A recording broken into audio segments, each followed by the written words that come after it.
दोस्तों बचपन से हम सुपर हीरोज के बारे में सुनते आ रहे हैं, पढ़ते आ रहे हैं, इन पे बेस्ड मूवीज को देखते आ रहे हैं। एज अ किड हमारे माइंड में एक स्ट्रांग फैसिनेशन होता था कि जब हम बड़े होंगे तो स्पाइडरमैन बनेंगे, ही मैन बनेंगे, बैटमैन बनेंगे और सोसाइटी की मदद करेंगे, लोगों की मदद करेंगे, गरीबी हटाएंगे, क्राइम को रोकेंगे। ऐसे बहुत सारे ख्याल एज अ किड हमारे दिमाग में बचपन में आते थे। लेकिन जब हम बड़े हुए तो हमें रियलाइज हुआ कि ये तो मूवी बेस्ड कैरेक्टर्स हैं।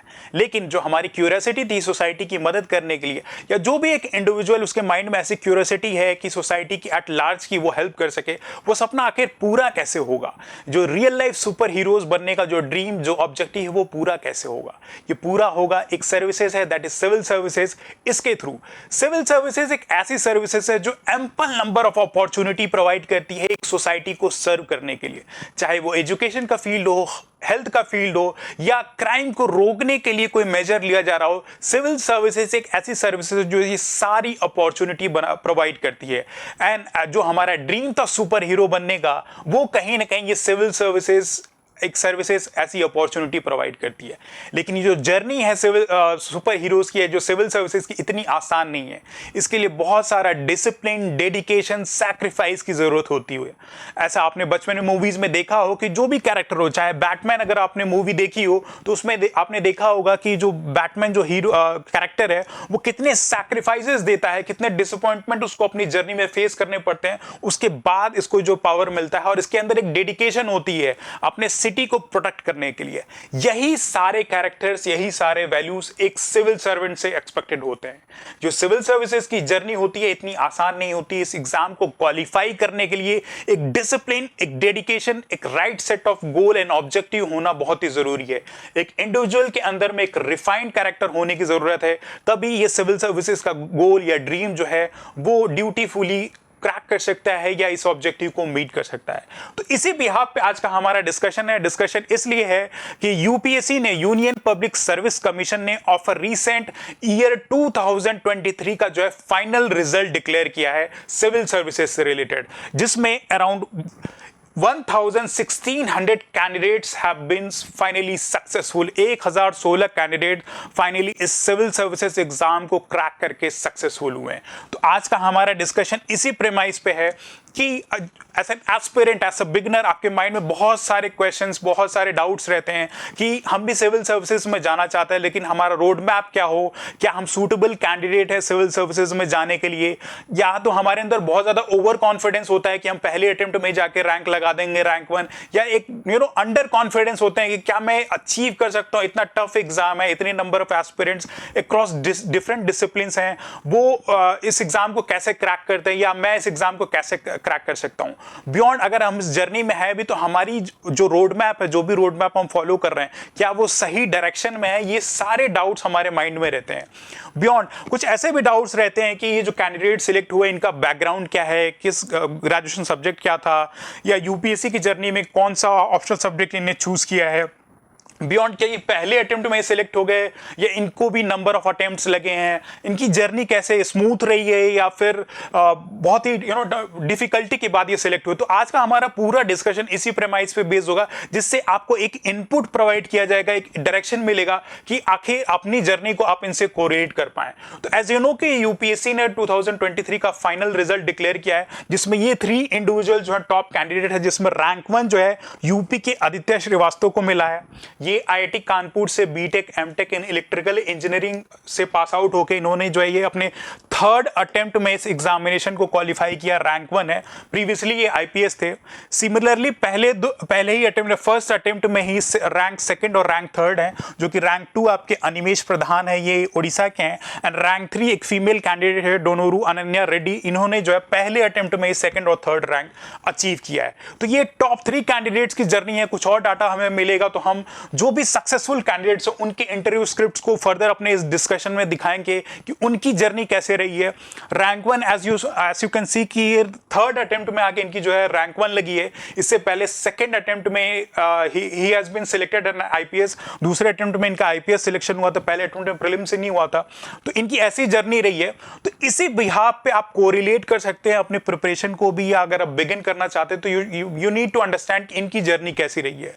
बियॉन्ड, चैलेंजेस और अपॉर्चुनिटीज की बात करें तो हर एक इंडिविजुअल का एक डिफरेंट मोटिव होता है सिविल सर्विसेज में आने के लिए, एंड डिफरेंट सेट ऑफ सबके बैकग्राउंड होते हैं, सबके अपने चैलेंजेस होते हैं। जैसे किसी का फाइनेंस का एक चैलेंज होता है कि अपनी जर्नी को कैसे ये फाइनेंशियली हैंडल करें, कोई हेल्थ कंसर्न है, किसी का फैमिली इशू है, किसी का एजुकेशनल बैकग्राउंड है। तो ये सारे कुछ ब्रीफ एग्जांपल्स हैं जो आप यू कैन सी कि आप देख सकते हैं कि रैंक 1 है, आईआईटी से पास आउट है, बियॉन्ड दैट ये एक अच्छी जॉब में थे, कॉर्पोरेट जॉब में थे, एक हेल्दी सम ऑफ जो सैलरी इनकी मंथली अकाउंट में आती थी।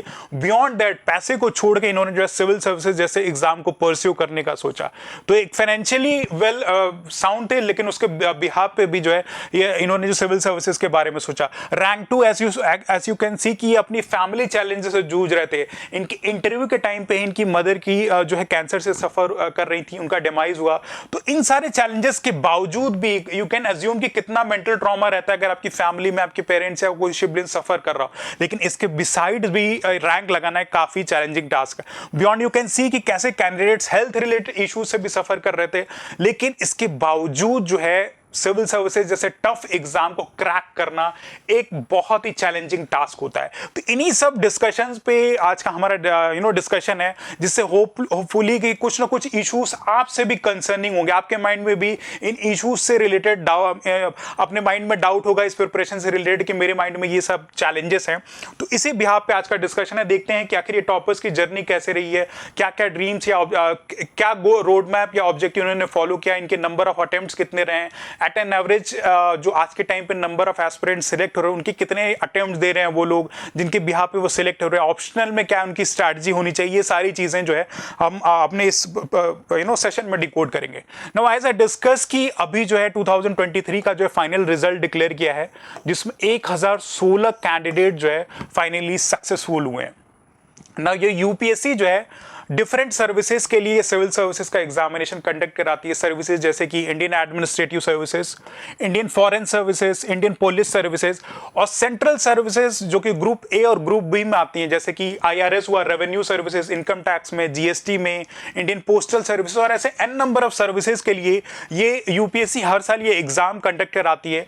तो ईयर 2023 के लिए 1016 सीट्स हैं जिनके लिए एग्जामिनेशन कंडक्ट कराया गया है। और ये final result as you can see कि इस पीडीएफ में अगर आप बिगिनर हो तो आपका नाम भी एक सर्टेन स्टेज ऐसा पीडीएफ में आएगा कि आपकी रैंक और आपका नेम जो है मेंशन किया जाएगा। तो ऐसे पीडीएफ में रोल नंबर और आपका जो नाम दिया जाता है। नाउ ये पोस्ट के हिसाब से सीट्स का डिस्ट्रीब्यूशन किया गया है। इस ईयर 2023 में इंडियन एडमिनिस्ट्रेटिव सर्विसेज के लिए आईएएस के लिए अराउंड 180 सीट्स हुए थे। 180 सीट सिर्फ आईएएस के लिए थी, जिसमें जनरल कैटेगरी के लिए 73 सीट्स थी। तो अज्यूमिंग अगर आप आईएएस का ड्रीम कर रहे हैं तो टॉप 70 में अगर आप जनरल कैटेगरी स्टूडेंट्स हैं तो आपको रैंक टॉप 70 में लाना था। बियॉन्ड इकोनॉमिकली वीकर सेक्शन के लिए 17 सीट्स, ओबीसी के लिए 49, एससी एसटीज के लिए भी ऐसे सीट्स का यू कैन सी कि कैसे डिस्ट्रीब्यूशन रखा गया था। आईएफएस के लिए अराउंड 37 सीट्स थी, उनकी भी ऐसे रिजर्वेशंस रखे, सीट्स का जो रिजर्व किया गया था डिफरेंट रिस्पेक्टिव कैटेगरी के लिए। आईपीएस के लिए, इंडियन पुलिस सर्विसेज के अराउंड 200 सीट्स वर रिजर्व। तो ऐसे डिफरेंट कैटेगरी ऑफ सर्विसेज के लिए डिफरेंट जो है सीट्स एलोकेट की गई थी, and based upon your marks, जैसे आपने मार्क्स स्कोर किए उस हिसाब से आपकी रैंक लगेगी और क्या सर्विसेज प्रेफरेंस के हिसाब से जो है आपको जो सर्विसेज का एलोकेशन किया जाएगा। इसी बिहाफ पे 2023 का जो है रिजल्ट डिक्लेयर किया गया है। एज यू कैन सी कि इसमें 240 सीट जो है रिजर्व लिस्ट में रखी गई, कुछ कैंडिडेट्स को जो रिजर्व लिस्ट में रखा गया है। उसका रीजन ये है कि कुछ कैंडिडेट जो प्रीवियसली सिलेक्टेड है वो अपने रैंक इंप्रूवमेंट के लिए जो एग्जामिनेशन देते हैं, तो जब वो सीट्स वैकेंट होती हैं तो इन्हीं रिजर्व लिस्ट ऑफ कैंडिडेट्स के थ्रू जो है फाइनली उन सीट्स को फिलअप किया जाता है। तो यू कैन सी कि ये अभी रिसेंट में जो आपका आया 2023 का जो रिजल्ट आया है। Now UPSC as you know कि जो सिविल सर्विसेज का एग्जामिनेशन कराती है 3 स्टेजेस में होता है, prelims, mains and interview, right. तो ये 28 मई को 28 मई को जो ये प्रीलिम्स एग्जामिनेशन कंडक्ट हुआ है, जिसमें इस एग्जामिनेशन में अपीयर होने के लिए अराउंड 10 लाख कैंडिडेट्स ने फॉर्म फिलअप किया था। अराउंड 10 लाख स्टूडेंट्स ने, यू कैन अज्यूम अंडरस्टैंड कि 10 लाख लोगों का ड्रीम था सिविल सर्विसेज में जाने के लिए, जिसके लिए उन्होंने फॉर्म भरा। और इन 10 लाख कैंडिडेट्स में अराउंड 5,92,000 यानी रफली अराउंड 6 लाख के अराउंड स्टूडेंट्स जो है प्रीलिम्स एग्जामिनेशन में अपीयर हुए। नाउ इस प्रीलिम्स एग्जामिनेशन में अपीयर अराउंड 6 लाख कैंडिडेट हुए एंड फाइनली अराउंड 14,624 यानी कि 15,000 के करीब बच्चे जो है फाइनली मेंस के लिए क्वालिफाई किए। तो यू कैन सी कि मास रिजेक्शन तो यही हो जा रहा है, यहां से ही नंबर ऑफ कैंडिडेट जो है बाहर किए जा रहे हैं। तो prelims as you can see कि ये जो टफेस्ट स्टेज है, एक हाईली कॉम्पिटिटिव स्टेज है और आज के टाइम पे जो nature of the questions prelims में आ रहे हैं ये इस स्टेज को क्वाइट डिफिकल्ट बना देता है। प्रीलिम्स एग्जामिनेशन क्रैक करना ही अपने आप में एक बहुत बड़ा चैलेंज बना हुआ है। तो यहां से प्रीलिम्स में जो है प्रीलिम्स से क्वालिफाई करके अराउंड 15,000 स्टूडेंट जो मेंस के लिए अपीयर होते हैं एंड फाइनली इंटरव्यू के लिए, फाइनल इंटरव्यू स्टेज के लिए 2,855 candidates were selected for the personality test और इन 2,855 कैंडिडेट्स में फाइनली 1,016 कैंडिडेट्स को जो है फाइनली सिलेक्ट किया गया। यू कैन सी कि कितना चैलेंज है। 10 लाख कैंडिडेट्स फॉर्म फिलअप करते हैं and at the end of the day सिर्फ 1,016 कैंडिडेट्स इस एग्जामिनेशन में फाइनली सिलेक्ट होते हैं। तो जो सिलेक्शन का परसेंटेज रेशियो है 0.1% एज हमेशा आप डिस्कशन में सुनते आ रहे हो, तो एक चैलेंजिंग एग्जामिनेशन बन जाता है। सबके ड्रीम, सबके गोल, सबके एस्पिरेशन एग्जामिनेशन को क्रैक करने हैं, लेकिन only through right road map, right dedication, right mentorship आप इस एग्जामिनेशन को क्रैक कर सकते हैं। नाउ ये जो फाइनल 1,600 कैंडिडेट जो फाइनली सिलेक्ट हुए हैं, इनकी जर्नी को हम थोड़ा स्टडी करेंगे, कुछ कैंडिडेट्स की जर्नी को स्टडी करेंगे। All because as an aspirant, as an beginner, एक इंडिविजुअल के माइंड में कई सारे डाउट्स रहते हैं related to the optional subject, related to the preparation journey. कितने नंबर ऑफ अटेम्प्ट्स में कैंडिडेट सिलेक्ट हो रहे हैं, क्या सारे कैंडिडेट्स पहले अटेम्प्ट में ही इंटेलिजेंट कैंडिडेट है इसलिए सिलेक्ट हो रहे हैं, ऐसा हम moral pressure as an aspirant अपने माइंड पर डेवलप कर लेते हैं। लेकिन इनकी जर्नी, जो सिलेक्टेड कैंडिडेट्स, इनकी जर्नी को जब हम देखेंगे, इनके नंबर ऑफ अटेम्प्ट्स, इनकी स्ट्रैटेजी को हम देखेंगे तो हमारे माइंड में एक अच्छी सी अंडरस्टैंडिंग डेवलप होगी। तो ये जो भी 1,016 बच्चे जो सिलेक्ट हैं उस पर कुछ ट्रेंड को ऑब्जर्व करते हैं, जो भी एक ब्रीफ सा डाटा अवेलेबल है कि कितने कैंडिडेट्स को कितने नंबर ऑफ अटेम्प्ट्स लगे हैं अपनी जर्नी को अचीव करने के लिए, या कैसे ग्रेजुअली इस प्लेटफॉर्म या इस अचीवमेंट को उन्होंने अचीव किया है। जो ट्रेंड समझ में आया कि जो टॉप 20 कैंडिडेट्स हैं, यानी कि जो टॉप की 20 रैंक्स जो मिली हैं, उसमें से अराउंड जो भी 1,016 बच्चे सिलेक्ट हुए उसमें से 664 are men and 352 are women. Although ये रेशियो स्क्वीड दिख रहा होगा, लेकिन पहले क्रिटिसाइज किया जाता था कि ये सिविल सर्विसेज जो है मेल डोमिनेटेड सर्विसेज है, यहाँ पे मेल कैंडिडेट ज्यादा होते हैं। लेकिन थ्रू आउट ईयर्स, जो प्रोग्रेसिव ईयर्स हैं, इनमें वुमेन का रिप्रेजेंटेशन धीरे धीरे बढ़ता जा रहा है। हर एक 3 कैंडिडेट्स में से एक कैंडिडेट, जो तीसरी कैंडिडेट है, वो वुमेन सिलेक्ट हो रही है। यू कैन सी कि इस साल जो है around 664 man have qualified this exam and beyond 352 women have qualified this examination, right?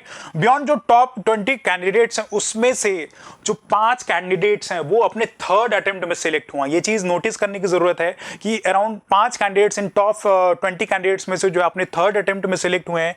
9 candidates ऐसे हैं जो 3 या 3 से ज्यादा अटेम्प्ट लगे हैं, यानी कि चौथे या 5वें अटेम्प्ट में से इन टॉप 20 कैंडिडेट्स, यानी कि 50% ऑफ द क्राउड को 3 से ज्यादा अटेम्प्ट लगे हैं इस चीज को क्वालिफाई करने में। Beyond that 7 candidates in 20 candidates में ऐसे हैं जो अपने 5th अटेम्प्ट में इन्होंने जो इस एग्जामिनेशन को क्वालिफाई किया है। तो ऐसे मोरल प्रेशर जो हम अपने माइंड पे ले लेते हैं कि यार पहले अटेम्प्ट में नहीं हुआ, दूसरे अटेम्प्ट में नहीं हुआ, तो एक डिजेक्शन सा फील करते हैं कि यार पता नहीं इस एग्जामिनेशन को क्वालिफाई कर पाएंगे या नहीं। तो एज यू कैन सी कि वही कैंडिडेट्स इन एग्जामिनेशन को क्रैक कर रहे हैं जिनके माइंड में एक परसिवरेंस हो, एक स्ट्रॉन्ग माइंडसेट जिनके एम्बिट में हो, एक डिसिप्लिन, एक डेडिकेशन हो इस एग्जामिनेशन को क्रैक करने के लिए। उन्हीं इंडिविजुअल्स ने जो है इस एग्जामिनेशन को क्रैक किया है। और जो मीडियन एज है अराउंड 27 ईयर्स ऑफ, 27 के ऊपर ही almost half of the candidate जो उनकी एवरेज एज है वो देखी गई है कि 27-28 के एज ग्रुप में जाकर जो है एट एन एवरेज ये कैंडिडेट्स यूपीएससी या सिविल सर्विसेज एग्जामिनेशन में जो सिलेक्शन ले रहे हैं। तो अगर आपका पहले अटेम्प्ट में नहीं होता है या नहीं हुआ है तो डिजेक्शन फील करने की जरूरत नहीं है।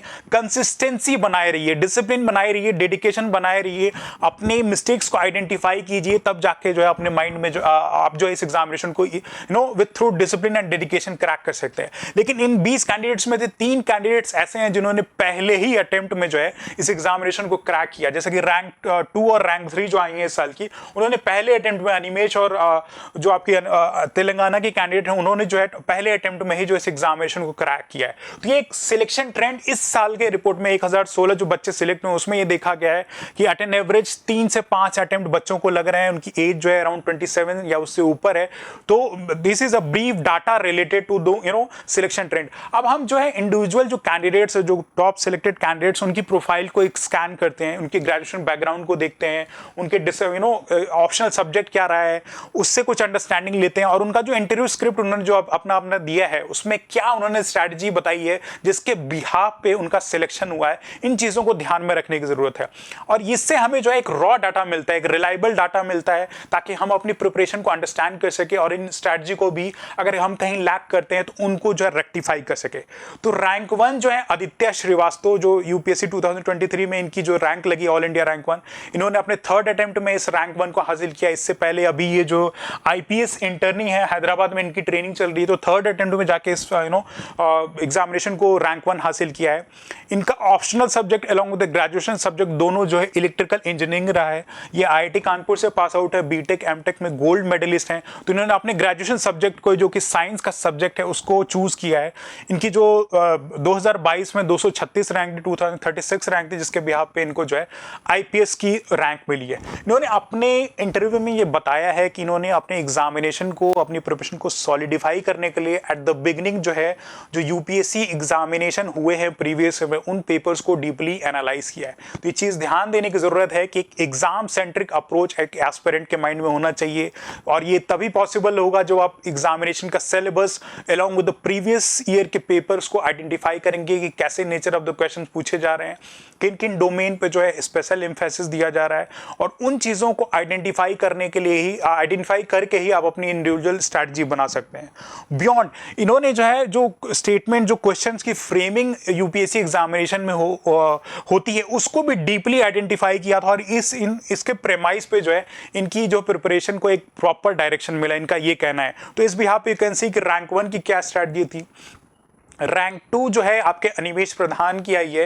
एज ए डिस्कस की ये एनआईटी राउरकेला, ये भी इंजीनियरिंग बैकग्राउंड से बिलोंग करते हैं, कंप्यूटर साइंस में इंजीनियरिंग की है, लेकिन इन्होंने जो अपना ऑप्शनल सब्जेक्ट चूज किया है वो सोशियोलॉजी किया है, एक ह्यूमैनिटीज का सब्जेक्ट जो है इन्होंने चूज किया। तो यू कैन सी कि इंजीनियरिंग बैकग्राउंड से होते हुए भी ये साइंस का सब्जेक्ट नहीं, इन्होंने जो है ह्यूमैनिटीज का सब्जेक्ट जो है चूज किया है। बियॉन्ड दैट इन्होंने पहले अटेम्प्ट में ही रैंक 2 लगाई है। तो ये एक बहुत ही अपलॉडेबल थिंग है कि besides all this family challenges, जो इनकी मदर के हेल्थ के इश्यूज थे, उसके बिसाइड्स इन्होंने जो रैंक 2 पहले अटेम्प्ट में ही लेके आया, तो ये काफी अपलॉडेबल थिंग है। तो इनकी स्ट्रैटेजी भी हम देखेंगे कि आखिर इन्होंने क्या क्या चीजें फॉलो अप की है। सिमिलरली रैंक 3 जो अनन्या रेड्डी है, इन्होंने भी अपने पहले अटेम्प्ट में ही जो है रैंक 3 जो है यूपीएससी में लेकर इनको प्रॉपर आईएएस एलोकेट किया जाएगा। ये दिल्ली यूनिवर्सिटी की ग्रेजुएट है, इन्होंने ज्योग्राफी से अपना ग्रेजुएशन किया है, लेकिन यू कैन सी कि इन्होंने अपना ऑप्शनल सब्जेक्ट जो यहाँ एंथ्रोपोलॉजी चूज किया है। एंथ्रोपोलॉजी इन्होंने यहाँ ऑप्शनल चूज किया है, जिसके बिहाफ पे इन्होंने जो है अपनी प्रिपरेशन स्ट्रेटजी को डिवाइस किया है, और इन्होंने अपने इंटरव्यू स्क्रिप्ट में बोला कि ये अराउंड 12 से 14 घंटे डेली पढ़ाई करती थी, राइट। और इस एग्जाम को अप्रोच किया इन्होंने एक वेल स्ट्रक्चर्ड स्ट्रेटजी के बिहाफ पे। एक स्ट्रेटजी इन्होंने बनाई है कि सिलेबस देख लिया, पास्ट ईयर पेपर्स को आइडेंटिफाई कर लिया, नेचर ऑफ द क्वेश्चन को आइडेंटिफाई कर लिया, फिर जो सिलेबस है क्योंकि इतना लार्ज, उनको छोटे छोटे टुकड़ों में ब्रेक डाउन करके इन्होंने जो अपने प्रिपरेशन को जो है परस्यू किया है, ताकि छोटे छोटे पार्ट्स में सिलेबस को, टॉपिक्स को आइडेंटिफाई करके एक मैनेजेबल टारगेट अपने आप को दिया जाए कि 6 घंटे में आप इतना टारगेट अचीव करेंगे या 2 घंटे में इतना अचीव करेंगे, और ये इनके सक्सेसफुल प्रिपरेशन स्ट्रैटेजी का एक हिस्सा है। नाउ ये ऑप्शनल की टॉप 3 कैंडिडेट्स की आप देखो, रैंक 1 साइंस ग्रेजुएट, उसी में गोल्ड मेडलिस्ट हो, तो उन्होंने अपना इलेक्ट्रिकल इंजीनियरिंग का जो है ऑप्शनल सब्जेक्ट चूज किया। रैंक 2 जो थे कंप्यूटर साइंस से ग्रेजुएट है, लेकिन उन्होंने ह्यूमैनिटीज सोशियोलॉजी चूज किया।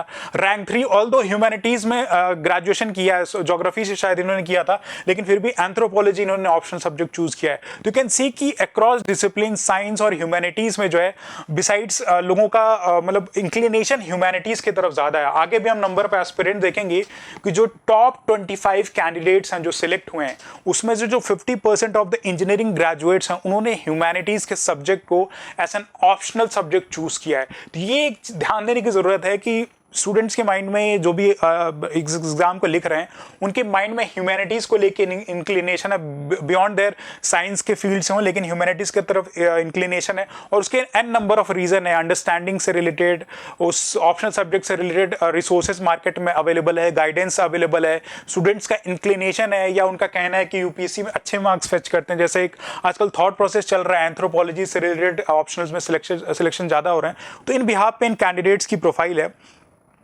बियॉन्ड जो टॉप 4th और 5th रैंक है, ये आईपीएस इंटर्न, इनका पिछले साल ही सिलेक्शन हो गया था, आईपीएस ट्रेनिंग में थे, और इनके बिहाफ पे इनकी जो सिलेक्शन हुई है, राम कुमार एसयूसी की एक आर्किटेक्ट के ग्रेजुएट हैं, और रैंक 5 जो है रूहानी, ये इकोनॉमिक्स ग्रेजुएट हैं, Delhi university saint Stephen's college से, इनकी जो है टॉप रैंकिंग्स लगी है। तो ये टॉप 5 कैंडिडेट्स की प्रोफाइल स्कैन करने पर यही लगता है कि मैक्सिमम इन लोगों ने ह्यूमैनिटीज़ का जो है ऑप्शनल सब्जेक्ट चूज़ किया है, और ये डिफरेंट प्रोफाइल्स हैं। तो ये जो मेंटल स्टिग्मा हम बना के रखते हैं कि सिर्फ इंजीनियरिंग विंग के बच्चे सेलेक्ट हो रहे हैं या सिर्फ मेडिसिन से हो रहे हैं, आर्ट्स के बच्चों का कुछ नहीं हो रहा, तो ये डिलेमा आप अपने माइंड से हटा दो, क्योंकि यू कैन सी कि यहाँ ह्यूमैनिटीज के बच्चे भी सिलेक्ट हो रहे हैं। तो ये ट्रेंड ऑब्जर्व करने के लिए ये हम सेशन ले रहे हैं ताकि आपकी इंफॉर्मेशन मिले। Beyond rank 9 you can see कि जो नौशीन है, इनका रैंक 9 है। इनकी जो स्ट्रैटेजी थी कि ये अपने कॉलेज डेज में जो इनका पीयर ग्रुप था उसमें as an hobby, as an individual behaviour या अपने दोस्तों के साथ कॉन्स्टेंटली जो डिस्कशन करती थी इंपॉर्टेंट टॉपिक्स पे, करंट अफेयर पे, जिससे इनकी प्रिपरेशन से पहले ही पर्सनालिटी ग्रूमिंग होगी। और इनकी हम्बलनेस ये है कि इन्होंने ये एक्सेप्ट किया है कि इनके जो पीयर ग्रुप है, इनको ऐसा लगता था कि उनसे उनकी नॉलेज कम है, और ये जब आदमी के अंदर में इतनी हम्बलनेस हो, इतनी अंडरस्टैंडिंग हो कि मुझे अपने आप को इंप्रूव करना है अपने पीयर ग्रुप से, तो एक कॉम्पिटिटिव स्पिरिट की भावना आती है और इंडिविजुअल तब सक्सेसफुल होता है। तो इन्होंने अपने मिस्टेक्स को आइडेंटिफाई किया कि I realised my knowledge is nowhere close to theirs, और इसीलिए वो कॉन्स्टेंटली अपने पीयर ग्रुप से डिस्कशन करके अपनी प्रिपरेशन को स्ट्रेंथन किया। तो एक चीज़ ये भी ध्यान देने की जरूरत है कि कमरे में बंद करके अपने आप को 24 घंटे हम अपने प्रिपरेशन को, कोई ज़रूरी नहीं कि बहुत बेटर बना सकते हैं।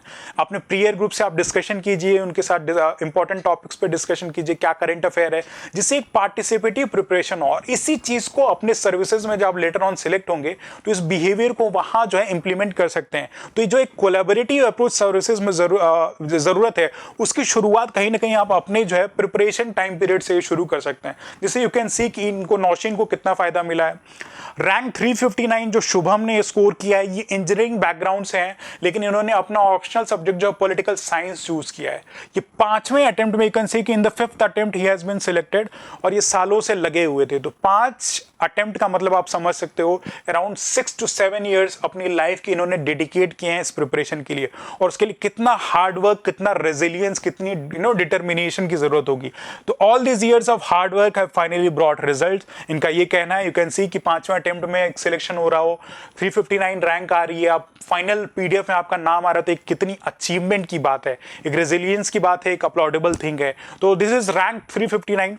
बियॉन्ड मेडिसिन से रिलेटेड तेजस सुदीप सारदा है, जो एक डॉक्टर बाई प्रोफेशन है। इन्होंने 28 की एज पे जो है 28 साल के, और अराउंड 120th रैंक जो इन्होंने हासिल किया है। इनका 4th अटेम्प्ट था। साइंस ग्रेजुएट है, डॉक्टर हैं, क्वाइट ऑब्वियस है कि इनका एप्टीट्यूड बहुत स्ट्रॉन्ग होगा। एंड इसके बिसाइड 4th अटेम्प्ट में इन्होंने जो अपना फाइनल सिलेक्शन लिया है।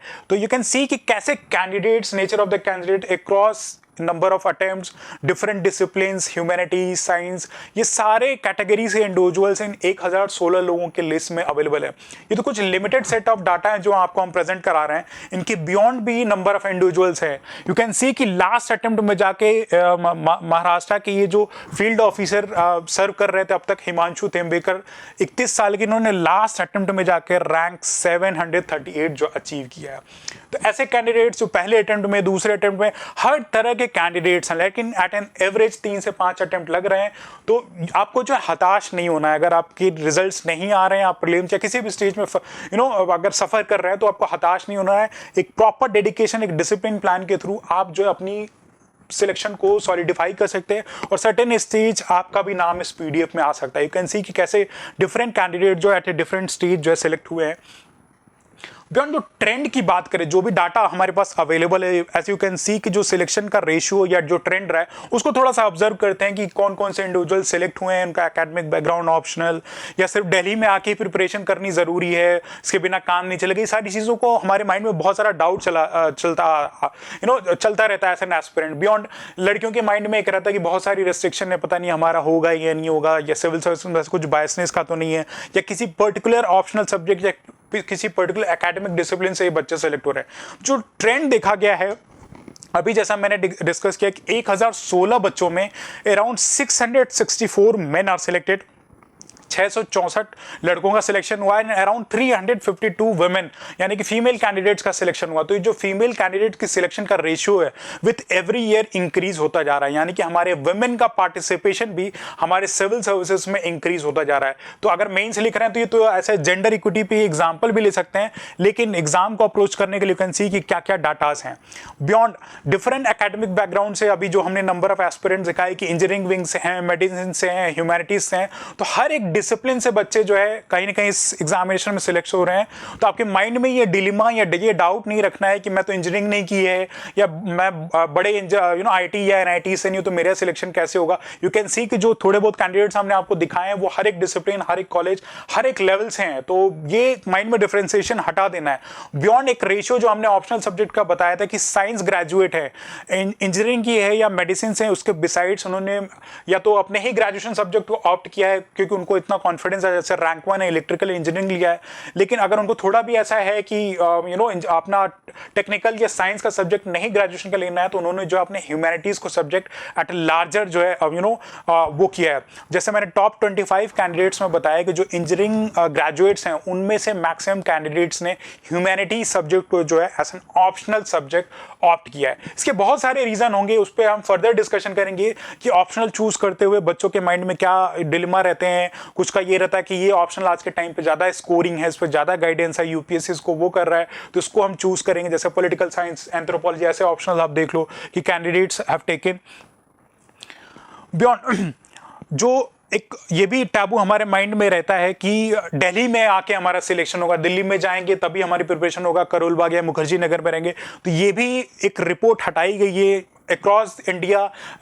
हैदराबाद से बैठ के बच्चों ने सिलेक्शन लिया, जम्मू एंड कश्मीर से लिया है। मणिपुर में अभी वायलेंस चल रहा था, इतना वहां एट्रोसिटी, इंटरनेट बंद हो गया, उसके बावजूद वहां 10 to 20 candidates from Manipur are selected. 10 से 20 कैंडिडेट जो है मणिपुर से सिलेक्ट हुए इस फाइनल यूपीएससी के एग्जामिनेशन में, बिसाइड्स ऑल दिस चैलेंजेस। तो ये सिलेक्शन डाटा एक रेशियो है जो अभी तक मिला है हमें, जो आपको दिखाना था कि कैसे इन सारे चैलेंजेस, क्या क्या जो इनपुट्स ये एग्जामिनेशन में जो है बच्चे अपना सोच रहे हैं। तो इन चीजों अगर समेट किया जाए, इन सारे टॉपर्स के इंटरव्यू को समेट किया जाए तो जो common area, common ground area मिलता है जो भी इनके इंटरव्यू से मिला है, उसमें कुछ कॉमन पॉइंट्स हमने निकाले हैं कि जो अपनी प्रिपरेशन को हम परस्यू कर रहे हैं तो एज एन एस्पिरेंट हमारे माइंड में डाउट रहता है कि हमें कोचिंग करनी चाहिए या सेल्फ स्टडी से ही अपनी प्रिपरेशन को परस्यू करना चाहिए।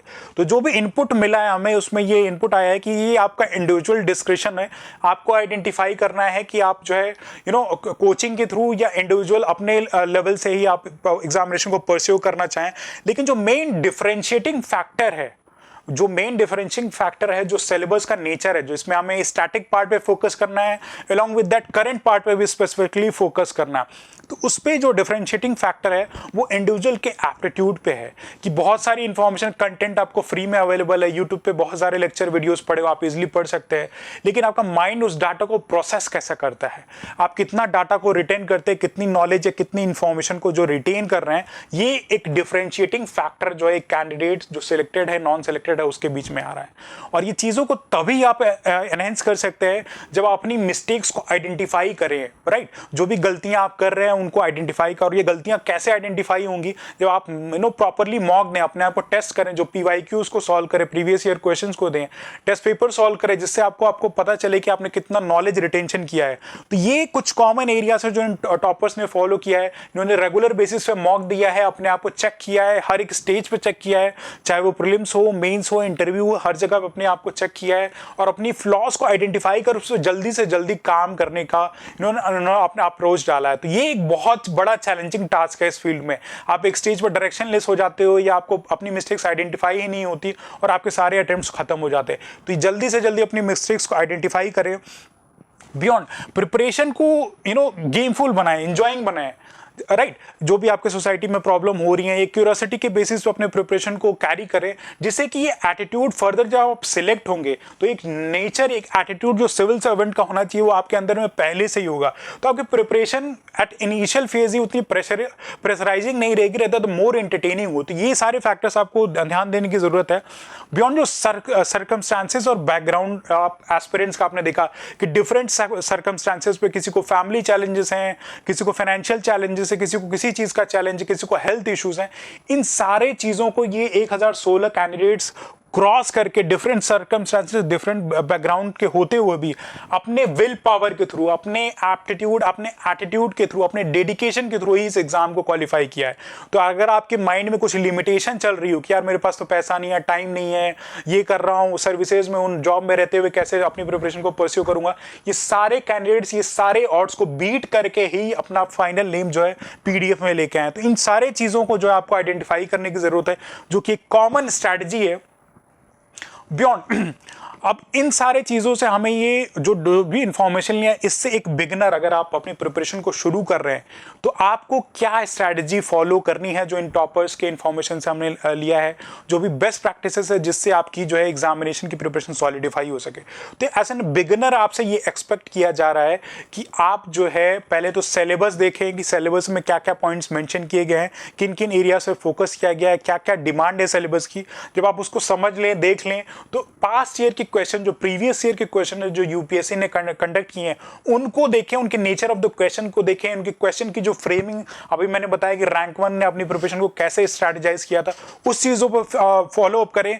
बियॉन्ड जो बेसिक बुक्स हैं, जो बेसिक बुक मेंशन की गई हैं, उनको अच्छे से फॉलो करें। हर एक लाइन एनसीईआरटी हो या जो भी स्टैंडर्ड बुक, उनको रिलीजियसली फॉलो करें। और जो नेचर ऑफ द एग्जामिनेशन आज के टाइम पे टिपिकली टफ हो रहा है, तो टफ किसी एक इंडिविजुअल के लिए तो है नहीं, हम सभी के लिए टफ है, जो भी एस्पिरेंट अपीयर और उनके लिए इक्वलेंट टफ है। सेम सोर्सेज ऑफ रिसोर्सेज या इंफॉर्मेशन ये कैंडिडेट्स पढ़ रहे हैं, तो ये सारी चीजें आखिर हम एक दूसरे को बीट करके आगे कैसे जा सकते हैं, वो तभी जा सकते हैं जब हम रेगुलर प्रैक्टिस करें। जैसे प्रीलिम्स के एग्जाम के लिए जो जैसा नेचर ऑफ द क्वेश्चन आ रहे हैं वो रेगुलर कंसिस्टेंट प्रैक्टिस के थ्रू आ रहे हैं। एंड एज आई मेंशन कि अपनी मिस्टेक्स को आइडेंटिफाई करने के लिए आपको मॉक देना है, तो प्रीलिम्स के जितने मॉक दे सकते हैं प्रीवियस ईयर क्वेश्चन के थ्रू या जो भी मार्केट में अवेलेबल है उनके थ्रू आप दे सकते हैं।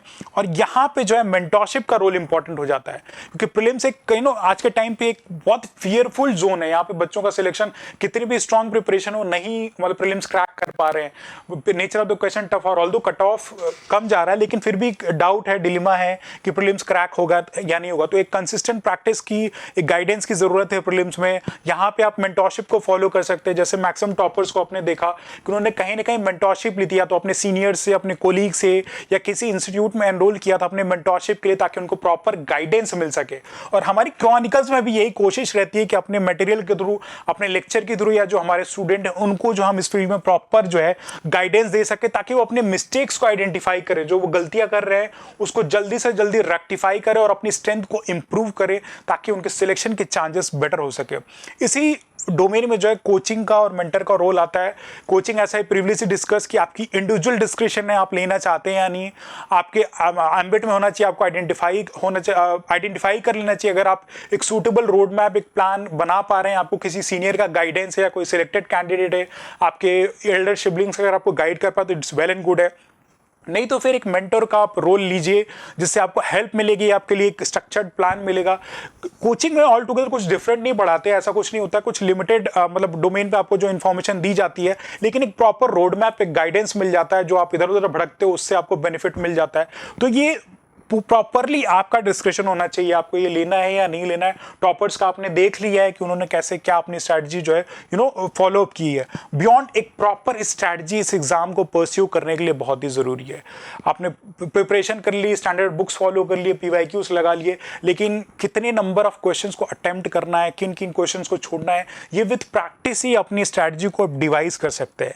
बियॉन्ड जो फाइनल सिलेक्शन होता है उसमें अभी कुछ दिन में जब यूपीएससी डाटा ये दे देगा कितना कट ऑफ गया था, कौन कौन से ऑप्शन से बच्चों का ज़्यादा सिलेक्शन हुआ है। उन चीज़ों पे एक बार जब सबके नंबर्स आ जाएंगे तो और मतलब आपको इन्फॉर्मेशन अवेलेबल होगी। लेकिन तब तक ये चीज़ ध्यान देने की ज़रूरत है कि जीएस पे हम बहुत ज़्यादा इनपुट डालते हैं, अपना बहुत सारा एफर्ट जो है जीएस पे डालते हैं, और ऑप्शनल और एथिक्स अलॉन्ग विद एसए के पेपर में कम से कम इनपुट डालते हैं। लेकिन जो सिलेक्शन का ट्रेंड है, जो मार्क्स जो इनपुट दिए जाते हैं, उसमें ये देखा गया है कि जो डिफरेंशिएटिंग फैक्टर है वो है ऑप्शनल।